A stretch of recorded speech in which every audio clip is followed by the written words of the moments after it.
presentation on Costa Rica.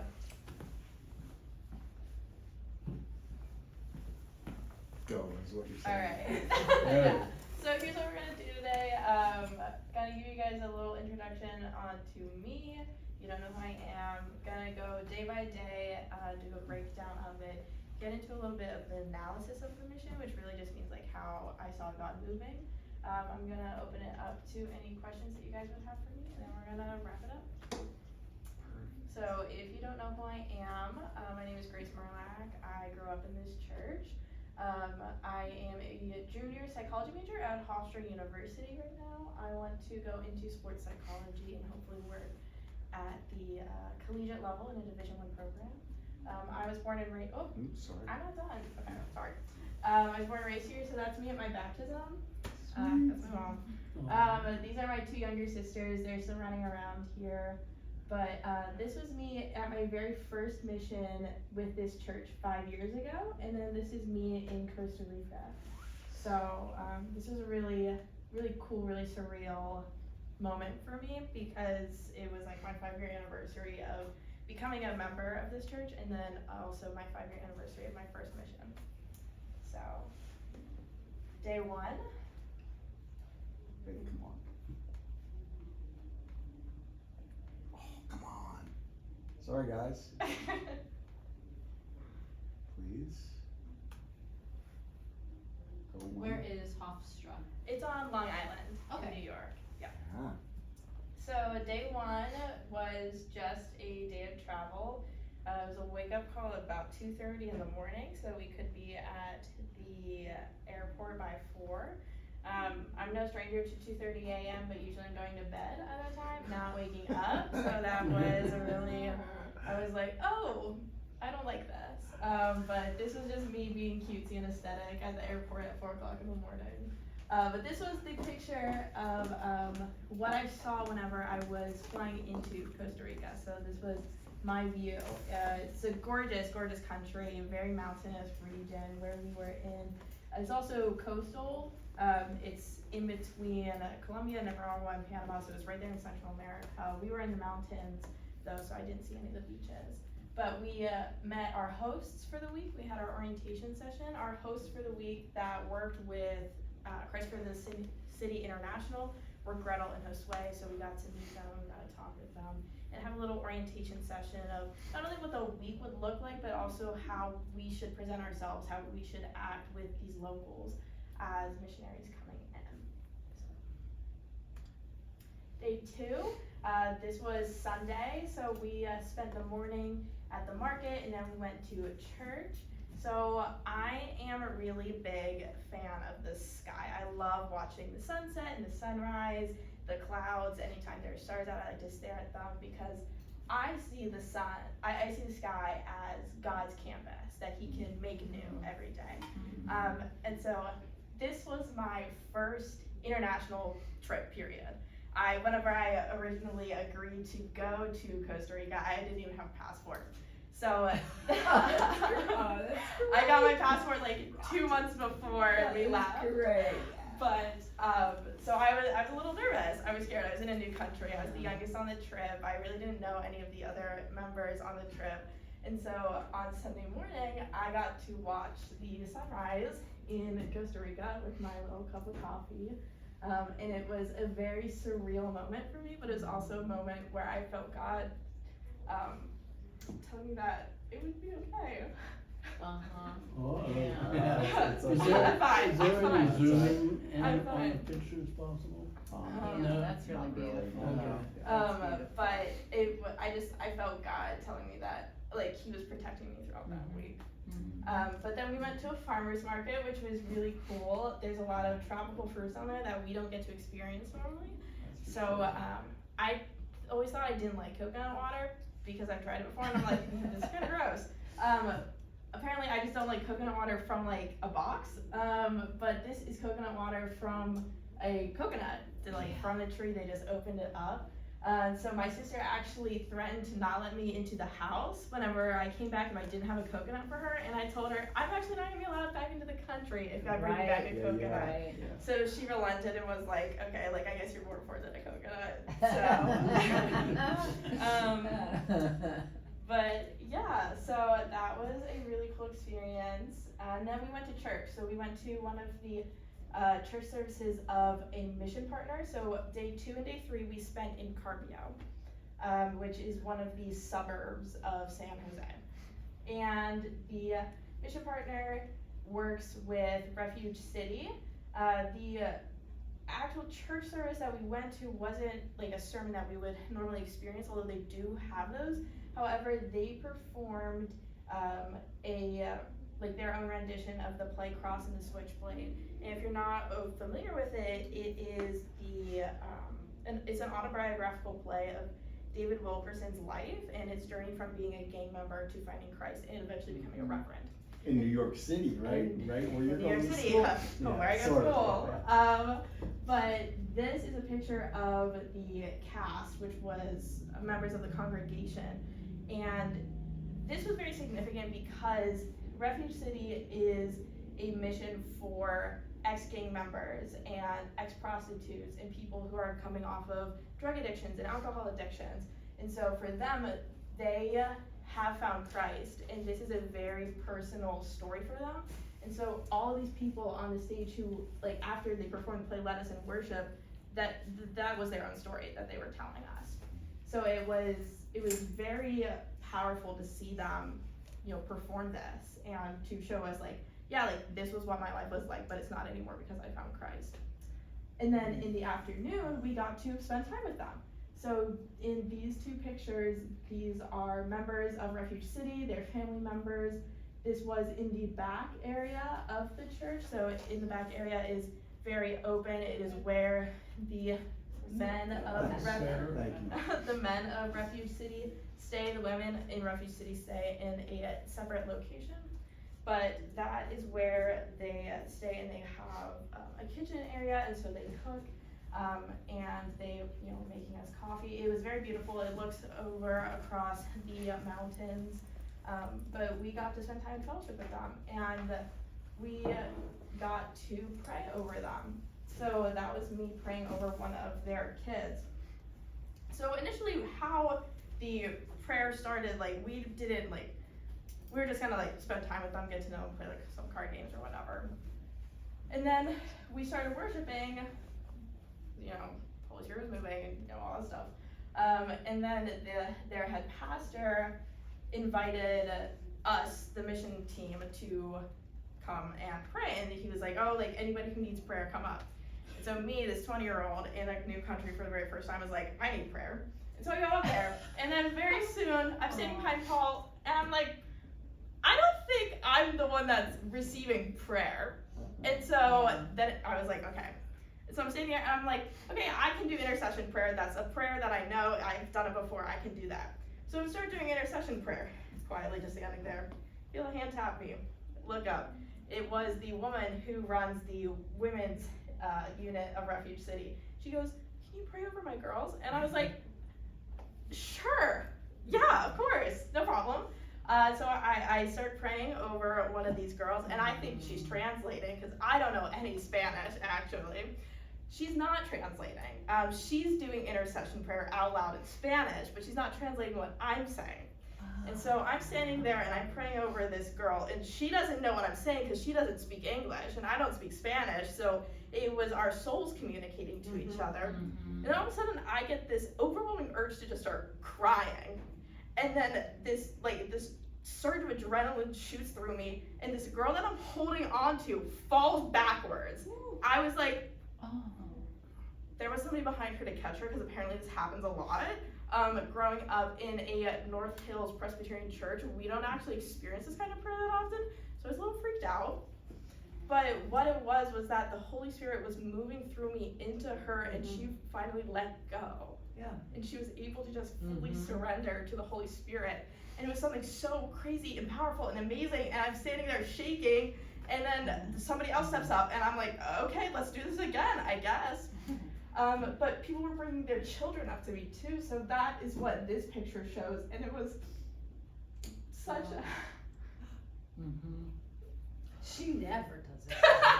I do this a lot. That That's was a my powerful mom. day. It was Wow. really a powerful I'm day. kidding. Yeah, no, I no. cry Oh, all the time. okay, That's all right. my mom. She's being All right. sarcastic. All right. No, it was such a powerful day for me because I got to bless generations. Like, it wasn't just like women that were like in their 20s and 30s. It was kids too, and older women too. And I got to bless generations in a separate country. Like, that's like, who else gets to say that they were able to pray over nations? And it's like multiple nations and generations, and it was so cool, and God is so good. And I am blessed every day that I get to say that I did that, and I experienced God moving in that way in a separate country. So let's move on to day 3. You're not gonna talk about the woman and the word that you got and the testimony? Okay. Come on now. So, I have always known that I have been gifted with words. I'm a very bright, intelligent student, and I've always had a strong affinity for language and for reading and writing skills. And I've also had very strong intuition, but I just like assumed that was just like, that was just how God made me. But I'm praying over this woman, and I just keep having this like strong feeling to pray like sickness off of her and sickness off of her house, and to pray health into this family. And she is like, doesn't understand anything that I'm saying, and there was like nobody was translating or anything. And so I just like, throughout the prayer, like, and I'm praying over her for like a while, and I keep praying that prayer over and over and over her. And then eventually, like, she brings her children up to me too, and so I pray that over them as well. And then afterwards, she shared with us, like Refuge City and the pastor and the mission team, she got up and she shared that one of her family members was on life support, and that they were slowly taking him off, and that he was doing fine. And it was that moment where I was like, pause. I don't know Spanish. We didn't talk about this beforehand. Yeah.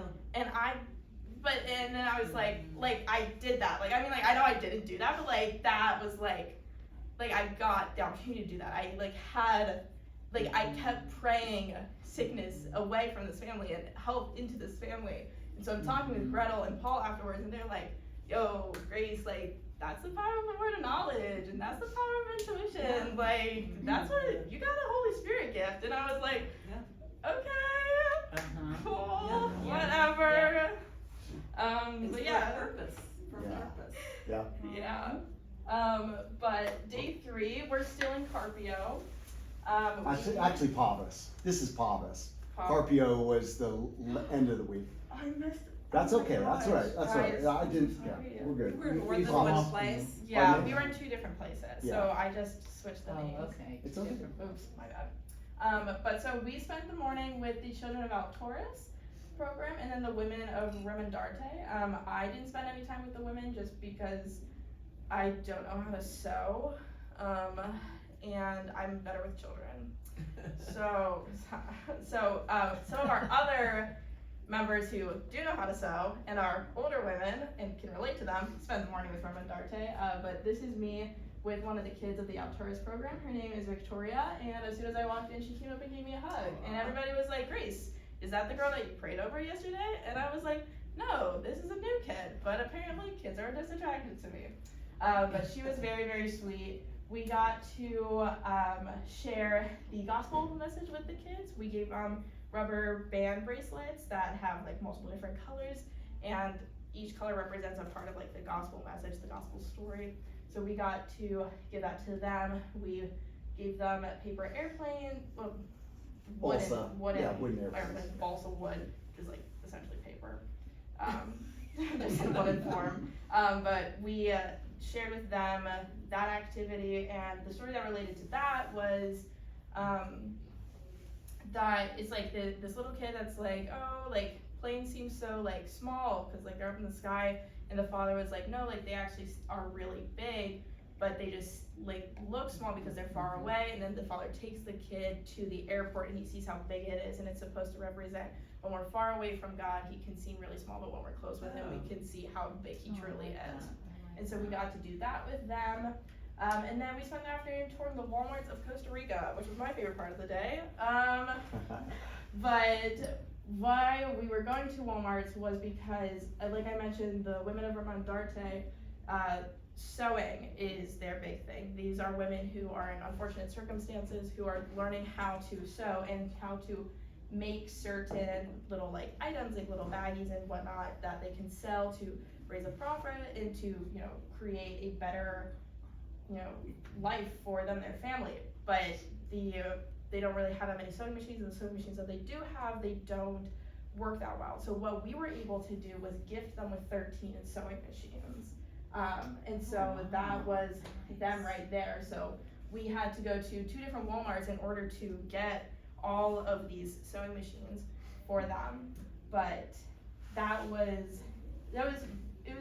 although it was like sort of like tedious, because, you know, we're just going to Walmart and buying sewing machines, that is offering them a way out of the life that they're in right now. But, so this is Paul with a few of the other mission partners that we were working with for the week. This was Damaris, and then that is Vivi. Which is actually Chris and Margie Del Posen's employee there in Costa Rica. Which one? The bottom one? Yeah, Yeah. Viviana, yeah. So we'll hear more about that, like that connection? Sure, go after, yeah, later on maybe, Yeah, I yeah. don't know. And then that's Larry Bagley, and he's a veterinarian, and so that was like the church dog. So he's Aw. checking out the church Amazing. dog, making sure that he's okay. Oh, that's cool. So then we moved to Carpio for the rest of our mission, and Carpio is seen as the literal and metaphorical trash dump of San Jose. This is, it's trash. That's where the, you know, people of San Jose dump all their trash. You know, that is the landfill for them, but people live there. And the people that live there, unfortunately, are all of the Nicaraguan immigrants, documented and undocumented. And so there is one road in, one road out. It is 1 square kilometer around. It's a very small area, and it is not a very pleasant area to live in. But there are people that live there. So one of the big things that we did was that we repainted the Carpio Medical Clinic. So as you can see, this is the outside before. It's a very like light blue. If you can see like up here a little bit, it was chipping off, it was molding in places. And then this is in the background, that is the finish of the outside, but we painted the outside and the inside as well. Again, like very tedious labor. It's, you know, physical work, but it's something that needed to be done, and it was something that they couldn't afford to do, and it was something that we were able to do because the medical clinic is a free medical clinic, and they support the people of Carpio who can't get this help elsewhere because they're immigrants and they don't have the same rights as people who grew up in Costa Rica. And then we also In that picture on the bottom left, above all of our heads, is a beautiful mural oh that was painted. I'll get to We're gonna that. I'll get get to to that, that. yeah, yeah. That's day 5. But yeah, so then we bought more sewing machines. We bought 5 more sewing machines, so in total we were able to gift 18 sewing machines on this trip, and they, you know, weren't necessarily super cheap, and so that was only something that could have been done through the generosity of this church. But then some of the women went to visit the renewal center with the sewing machines. I played with more children at Red Huevos, which is the Alvin. He runs Red Huevos, and it is a safe area for children.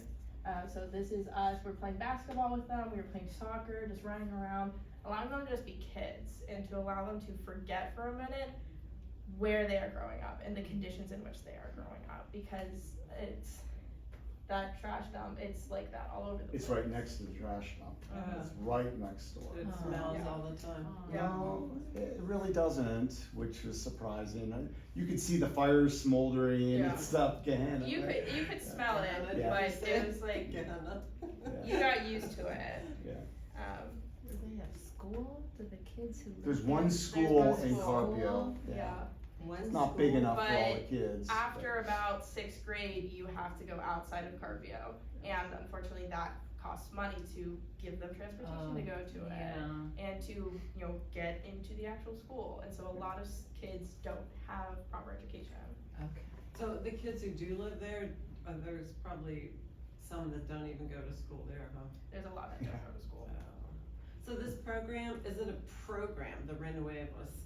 Oh boy, they have a long list of things that they do, Yeah. from Okay. from bakery, to carpentry skills, to, you name it, there's all kind of things, as well as a sports program. Okay. There's a Oh, program for okay. the women, they make crafts, they make piñatas, all kind of different things. There's a hydroponic area where they Oh, wow. have fish and plants. It's comprehensive. How did they get land for that? Cause I'm picturing it as small and crowded. No one owns land there. Oh, You can't own land there. And new construction is next to impossible to get permits for. So you can take an old ramshackle area and then build upon it, yeah. no problem. And again, this is all undocumented, so the country's like, we'll just all let them live here and we'll just kind of turn our eyes from it, Yeah. right? Oh. Yeah. That's how I'm picturing it. You can't own land in Costa Rica, or you No, can't in own land Carpio. in Carpio? Yeah. Okay, thank you. Yeah, it's just been a dump for, For 80 so years or long. whatever. Oh. And, when they cleared this portion up, it was, you're right next to it, you wouldn't really wanna buy there. And that's really the only green space they have in the whole community. Oh, really? You know, we saw kids playing in a caged area, we're like, wow, it's like prison next to a polluted river, and this is nasty, and you're like, oh my god, that's the only place they have to play. Yeah. Where there's not trash, Yeah. or where Well, there's not something else. Yeah, cause they have over 40,000 people in this 1 square kilometer Oh, place. got it. And so they have these one-room houses that are tin Yeah. shacks and, Yeah, got it. Day 5, we were Yikes. still in Carpio.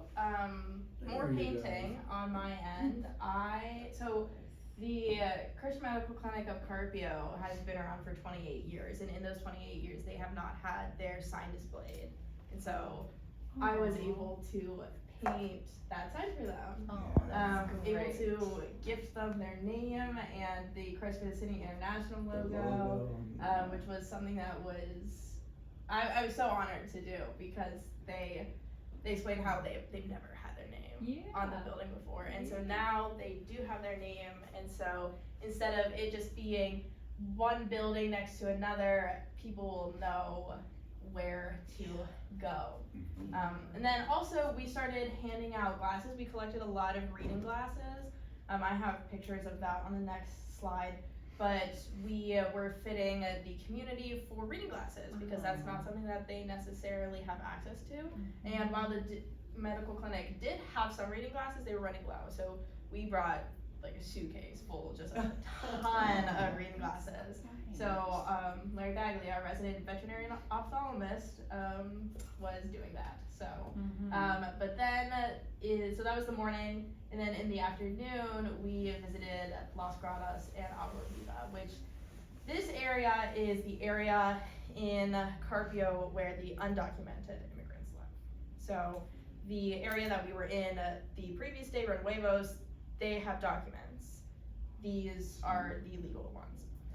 As you can see, this is the river, and that is just trash, just all along the coast, and the river is polluted, and this is where they live. They're these tin shacks that are built up upon one another, and it's probably no more than 10 feet by 10 feet, and there are multiple people that live in these homes, parents and multiple children.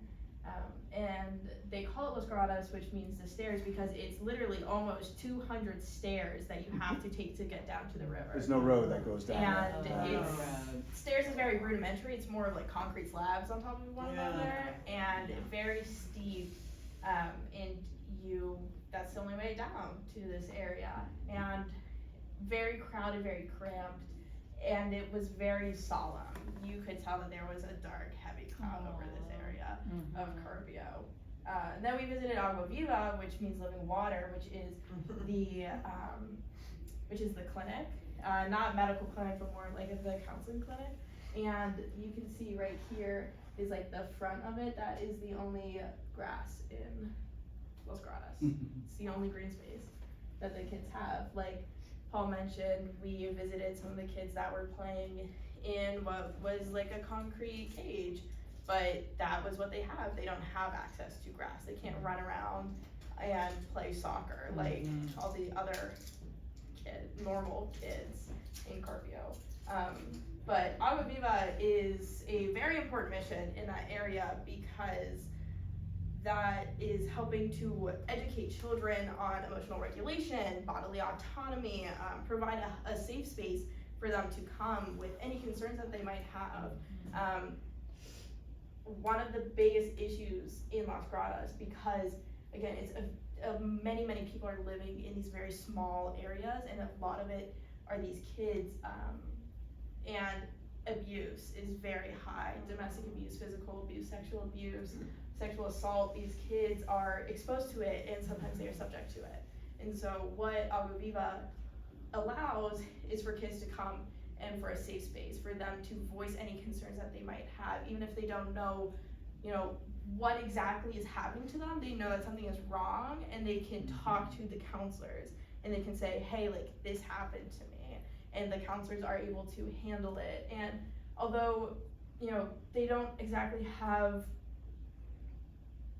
systems in place right now to, they can't remove the children out of these living conditions, because they don't have anywhere to send the kids, because again, they're undocumented. What they can do though is provide a space for them temporarily to just, be a child, to, understand that somebody's listening to their concerns, and to, provide them a hope for the future that it will eventually get better. But they are running educational programs for kids, and then also for adults as well, in the hopes that they can potentially reduce the amount of abuse in this area. Yeah, didn't they say there's like 96 or 98% of children are sexually abused by the time they're 3 years old? And so the question was, can't you call the police? The police aren't going in there. Can't you talk to the parents? If you talk to the parents, they're gonna take them away from there. And so the very best thing they can do is try to educate them and try to teach them the gospel. And it's like, but there's gotta be justice for us. That's so hard. It's like, what do you mean, the gospel and a little bit of education? That's all you can do? That's the best that they can do in this area. Wow. Did you say by the time they're 3? By the time they're 3. And so like that Aqua Viva, they've got anatomically correct dolls to say, these are your private parts, don't touch. But the reality of, if you've got a bunch of people living in a one-room house, the kids are seeing and hearing their mother and father have sexual relations. So then when Uncle Elmer comes over and wants to touch them, it's like, oh, that's just what mom and dad do. So there's a lot of incestual relationships and abuse, which is shocking, but that's a reality. But that's the good that they're trying to do to the very best of their ability. So I can't remember, why were they all fleeing Nicaragua? I know the government is. A lot of it's I'm sorry, I don't mean to hide. What was your we went on home visits. What was your question? Why all the Nicaraguan refugees? Oh, okay. A lot of it's political. They're fleeing political persecution or whatever. They're looking for a better life. You said a lot of them actually came down like 10, 15 years ago when they had the Civil War or whatever it was.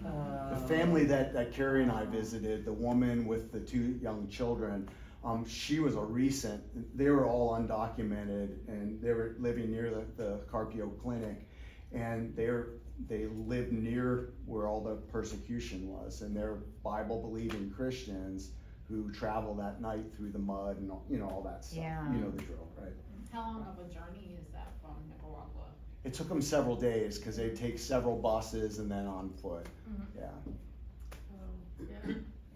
So day 6, like Paul mentioned, we were able to visit some homes. It was Mother's Day down in Wow. Costa Rica. So, Aw. something I wanted to point out, if you go back one picture, Grace, point to the building or the shack on the far right, the one on pedestal, the one on stilts, yeah. Yeah, that's, That's where the kids came to play, that was their free space. Oh, A little Actually- smaller than this room on pedestal because the river floods. and that was the original building, but Yeah. because the river would flood, Wow. they Yeah, then built it built up it to a up. second level. Yeah. And so that's a play space, just a Yeah. cement, And then this is, they just obtained ownership of this, although again, like with the whole, like you can't own land. They own the in Costa building, Rica, yeah. They own the building, and so they are going to expand and so they'll have like a second area because they have a lot of kids that they need to, educate and to minister to, but they don't have enough space. So that second space allows them the opportunity to bring in more kids. So for the 1,000 or so that are down at the bottom of the 200 steps, this is Oh. what the kids have. yeah, They exactly. don't necessarily make it to the little the- playground to the that was top. set aside up above. Yeah, And got even it. everywhere you Got go, it. the sewer is just running on the Mhm. side of the whatever little makeshift sidewalks that they have and Uh-huh. down the steps. so are there any wells or any clean water at all? Yeah, they have electricity and they have running water in most places, but it's really crude. You see these little, Pipes? plexiglass, or not plexiglass, the little plastic pipes PVC. running. Yeah, and so and people have electricity, some of the people have TVs and things, and they have cell phones. No money, but Right, that's, right, yeah. Thank you. thank Okay, you, so day Bob. 6, Mother's Day, it's actually a national holiday in Costa Rica, so everything shuts down. As it should. Yeah, come on now. Yeah. But so this Not was. Walmart.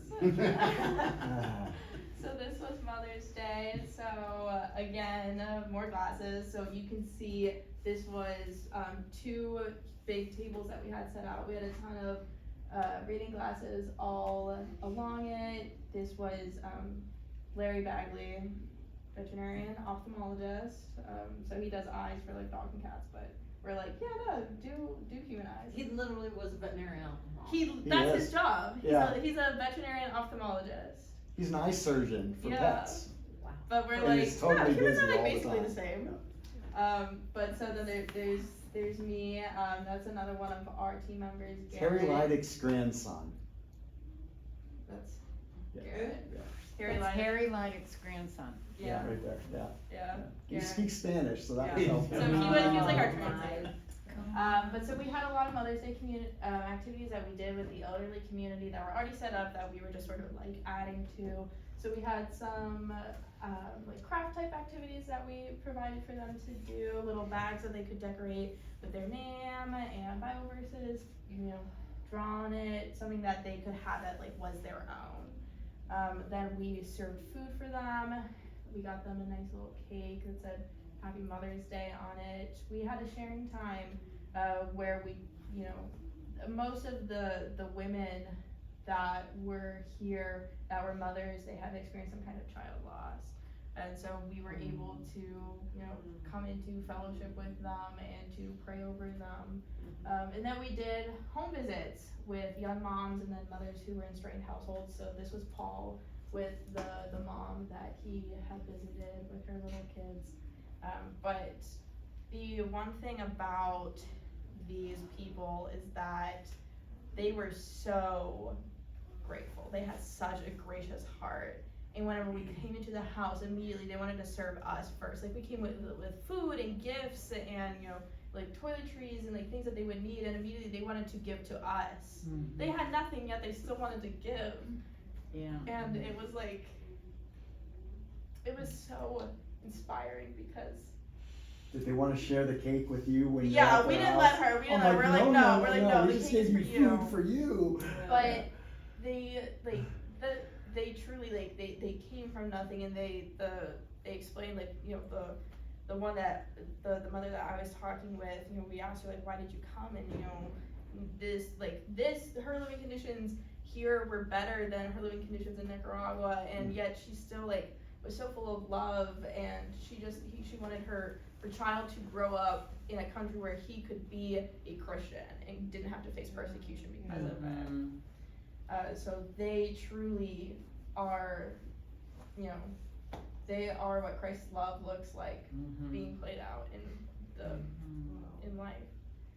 Was it word of mouth that everybody knew to come for this celebration? How did people know about this? It was like There's a group that meets and word of mouth. There's a group that normally meets the elderly on that day. Yeah. Okay, So it was a luck of the draw, plus they got word Plus out. it was Mother's Day. Yeah, right, then it's a national holiday, okay, Yeah. yeah, They knew we had a big cake. yeah. So day 7. That's beautiful, that's really beautiful. Day 7, so we were really only on mission from day 2 to day 6, although we accomplished so much in that time. So day 7, we got to be tourists because we are in Costa Rica, we're in a separate country. So we explored La Paz Waterfall Gardens. La Paz means the peace, which is the name of one of the waterfalls. It is gorgeous, oh my goodness.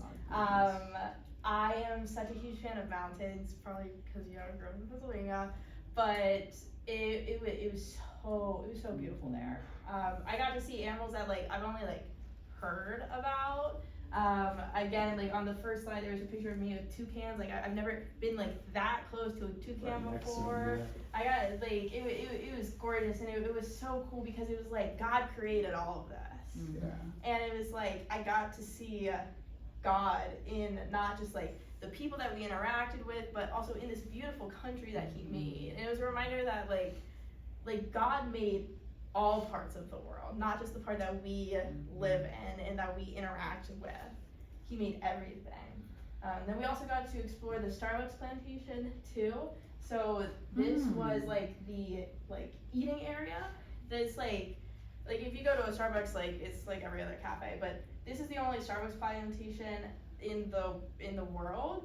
And it was gorgeous how everything was like open, and you got to incorporate the mountain and all of the wildlife into the Starbucks plantation. So it felt like I was sitting there and I was like drinking my coffee in a cafe, but it was like an open cafe, and I got to see everything happening, and it was Waterfall. it was gorgeous.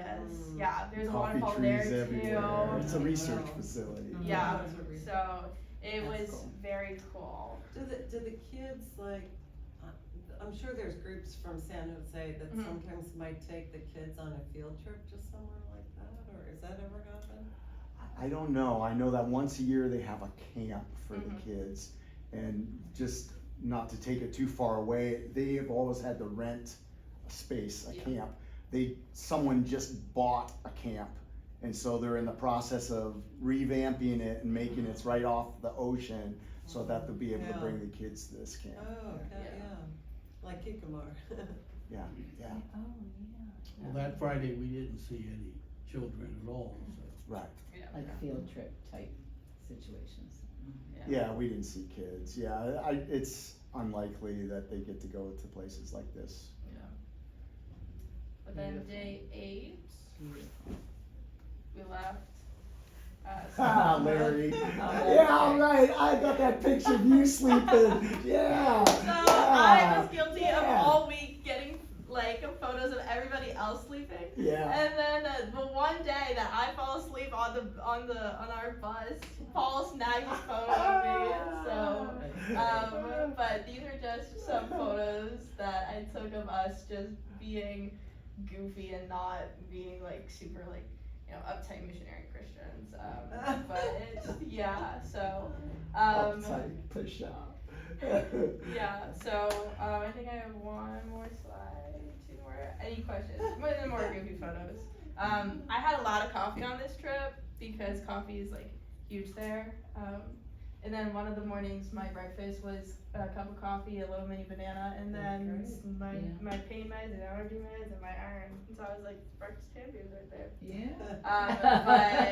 But yeah, so does anybody have any questions? More questions? I just think this is just so amazing. Yeah. Even just how God's Spirit kind of worked through you at times when you didn't even really know Yeah. what was happening. Yeah. I mean, you just knew He was present, that you cared and you were praying. Yeah. And yeah, and just that you were so open to Mm-hmm. just being there and being used in whatever way was needed. Yeah. It was so cool. Grace was so open and enthusiastic for everything that was going on. She said 2 people asked her to come back, Yeah. 2 people who Yeah. lived there. Oh. Yeah. Oh. That is definitely using. Were you the youngest person there? I was, yes, yeah. How did that feel? Well, I felt like I was on a trip with like my parents and grandparents. Like Yeah, I can see they were just that. like that was their age, but I mean like it also like wasn't my parents. It was like my aunts and uncles Yeah. essentially. Yeah. Garrett was close in age to me. He's 25, so but still like You were very good with that whole thing. yeah. I was concerned that you two were gonna, but you were very respectful and, Yeah. yeah.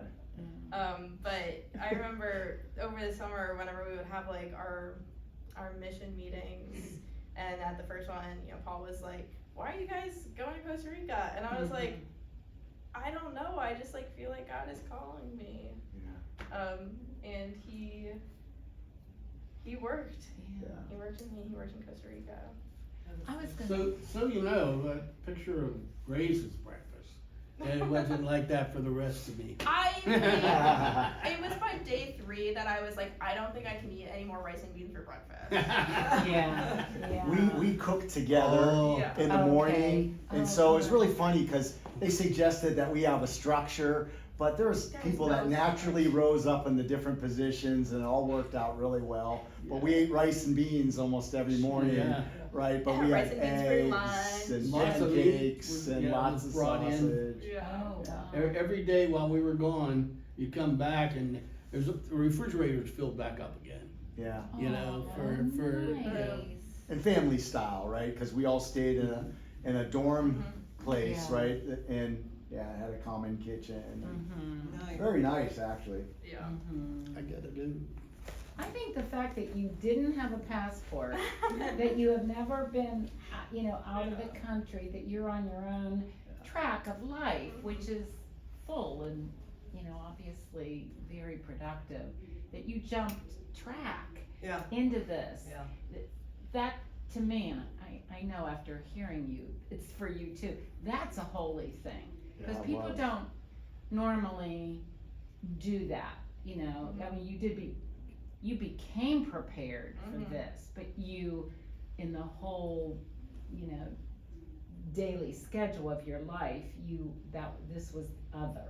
Yeah. And she had to work through the summer Doing. for the money to do this, Right. right? So, that was one thing. Mom was really good about it. You probably could have just ponied it up, but you're like, no, you do it, right? So Yeah. she, Yeah. yeah, You wanna do this, yeah. Yeah, back in January, whenever Paul announced that we were going, and I was like, I have to go. I remember being in communion with God and just being like, okay, you're calling me. I don't know any Spanish. I don't have a passport, and I don't exactly have the money to get there. So I'm trusting you. And it was a really long 8-month process of fully trusting God that He would prepare me and that He would find a way to get me there. Because if that was truly my purpose and He wanted me there, He would find a way to do it. Because if God has done something for somebody before, why wouldn't He do it again for me? Right. Which is so cool, because in your life, you can always look back and see how God made this happen and how He was there for you and through you, and now you can apply that to new challenges in your life. Yeah. And you're so young, this is so great. Right. Even the idea of tithing, which is a tough concept unless you jump to the spiritual track, which again, you did here. So you've already navigated the reach into, it's not there yet, but it got there. Yeah. And that, I think, has so much traction for, your life. That's so exciting, Grace, it really is. And y'all really went with us, right? Because we took suitcases of material that was Yeah. helpful for more than one community. Right. Over-the-counter medications that Susan Oh. Grosser was like, wow, this is amazing. The airplanes, the wristbands, Yeah. what else did we bring? Bags. The bags, The glasses. the Yeah. glasses. All of that. The sewing machines that were purchased there, that was a blessing for us to purchase them. Yeah. Because we sent money in advance and there's delays, and so it was cool that we were actually there to do that. Yeah. What else? Just so many things that the congregation did, so y'all went with us in a way, in a very real tangible way. That kitchen where Grace was praying, a few months before, I was there in Costa Rica on just an Explore tour, and that was shambles. They had Oh, wood burning really? stove. It was awful. Oh, So one of the first wow. things we did is we invested just $3,000, and they must have had more help because the way they transformed it was way beyond 3,000. But the people that were the gang members, drug addicts, hitmen, they're the ones who did the construction.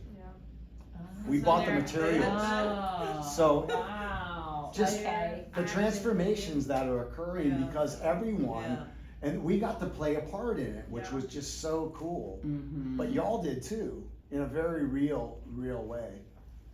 It's neat to see. I wish everybody could see this, Yeah, yep. experience right after. Yeah. Wow.